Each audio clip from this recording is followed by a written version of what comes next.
Turkey intensifies its deadly offensive in northern Syria under the stated goal of fighting Daesh terrorists and Kurdish Y-P-G forces.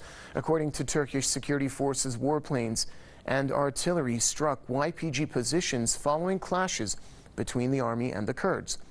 Earlier, the sources said the Turkish jets also pounded the Daesh takfiri group. According to a monitoring group, some 35 civilians were killed and scores of others wounded in the Turkish airstrikes early on Sunday.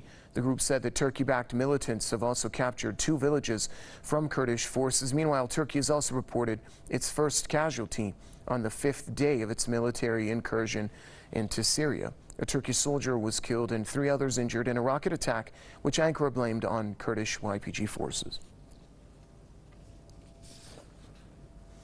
Political commentator and journalist Paul Antonopoulos joins us now from Sydney to offer us more insight on that story. Mr. Antonopoulos, first of all, give us your thoughts on the military incursion that Ankara has carried out in Syria over the past week.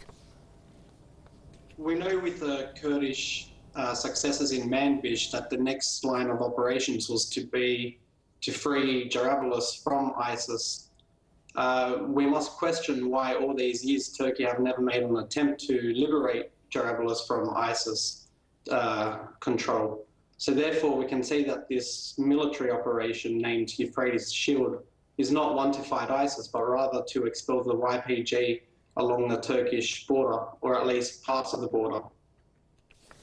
Mr. Antonopoulos, with regards to what took place in Jarabulus, on one side it was Turkey and the FSA. On the other side, it was the Y-P-G, US-backed Y-P-G Kurdish forces. Do you think that this conflict of interest has also manifested some cracks and schisms between the countries that are pushing the anti-Damascus front?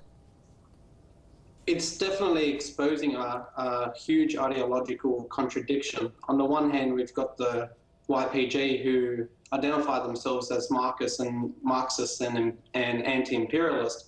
However, they're supported by the United States, who are the biggest imperialist power in the world. On the other hand, though, America is supporting their NATO ally in Turkey. So therefore, this schism, I would suggest, is just a way to appease Ankara, who are warming their relationship with Moscow at the moment. So this new relationship that's emerging between Russia and Turkey, this is just a way for Washington to appease Turkey to not be fully in line with Russia's view of the region. What else is also new with regards to Syria's Turkey's ever-changing stance with regards to the war on Syria? How do you see Ankara's position changing over the next few weeks, and overall how its stance has changed since day one in the war on Syria? Well, we know since day one that Turkey have just been adamant that Assad must be removed from power. Now, they're still making these claims. However, they're saying that Assad should be a part of the peace process. So this is a new development where initially Ankara wanted Assad gone at all costs without any sort of process. So we can see the developments that have changed from day one till now.